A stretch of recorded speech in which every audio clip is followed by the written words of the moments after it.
أعوذ بالله من الشيطان الرجيم. بسم الله الرحمن الرحيم. الرحمن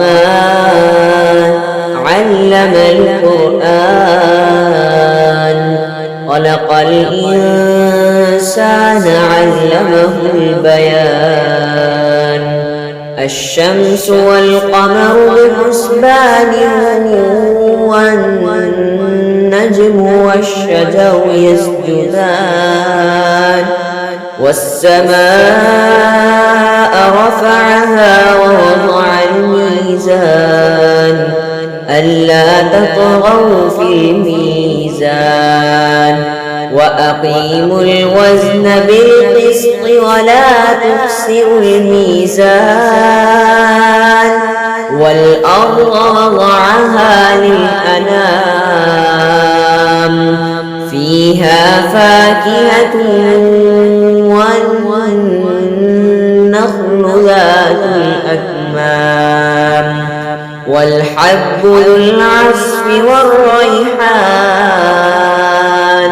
فبأي آلاء ربكما تكذبان؟ خلق الإنسان من صلصال كالفخار، وخلق الجان من مارج من نار. فبأي آلاء ربكما تكذبان؟ رب المشرقين ورب المغربين. فبأي آلاء ربكما تكذبان؟ مرج البحرين يلتقيان، بينهما برزخ لا يبغيان. فبأي آلاء ربكما تكذبان؟ يخرج منهما اللؤلؤ والمرجان. فبأي آلاء ربكما تكذبان؟ والمنشآت في البحر كالأعلام. فبأي آلاء ربكما تكذبان؟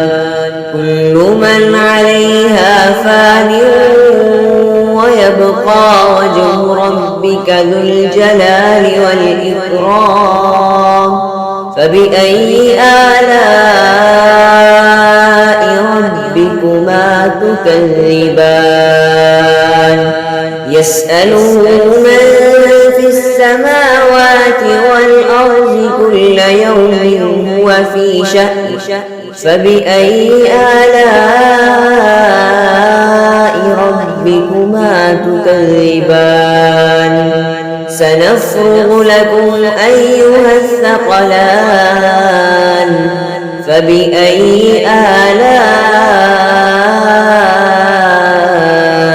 ربكما تكذبان؟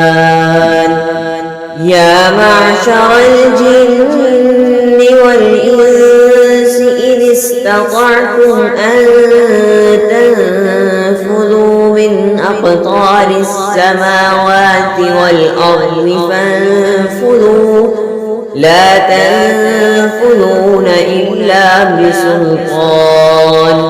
فبأي آلاء ربكما تكذبان؟ يرسل عليكما شواظ من نار ونحاس فلا تنتصران. فبأي آلاء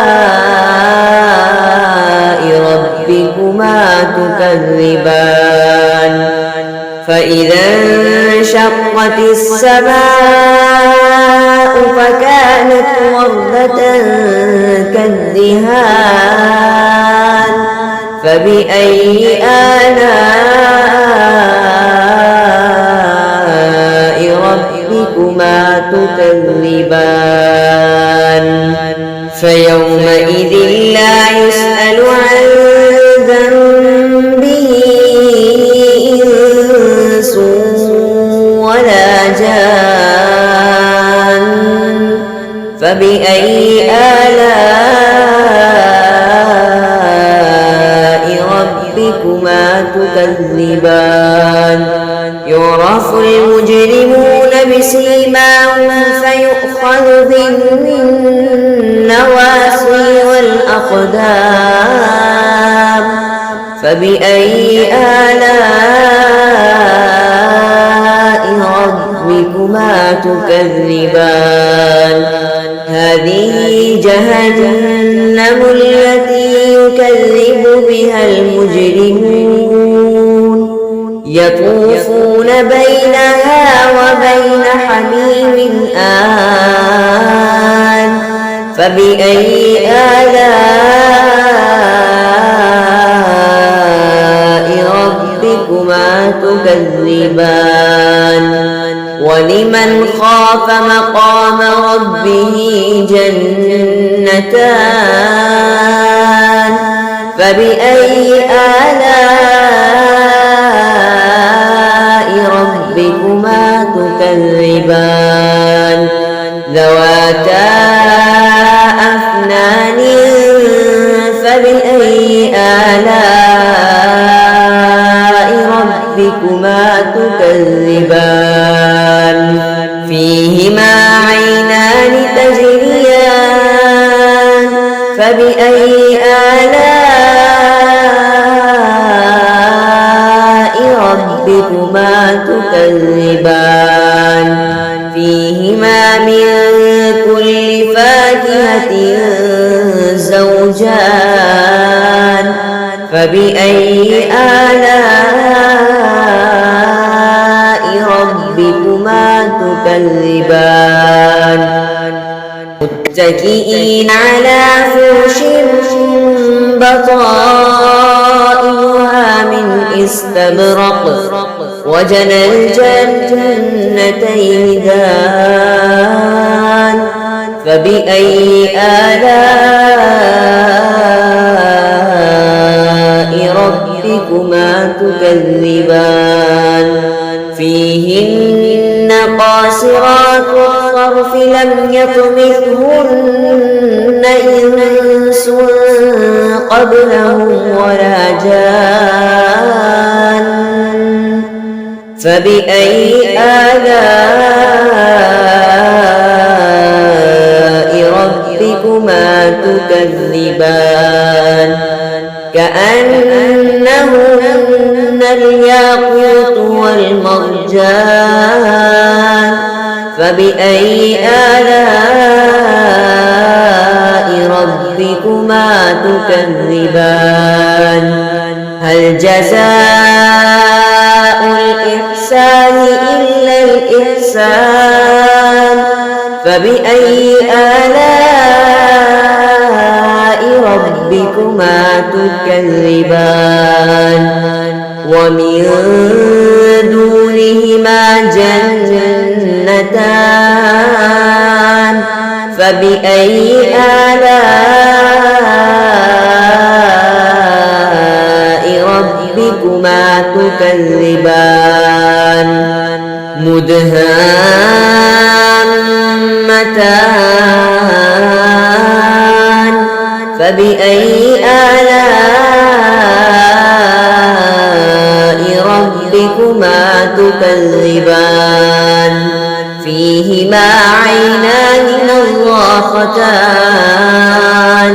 فبأي آلاء ربكما تكذبان فيهما فاكهة ونخل ورمان فبأي آلاء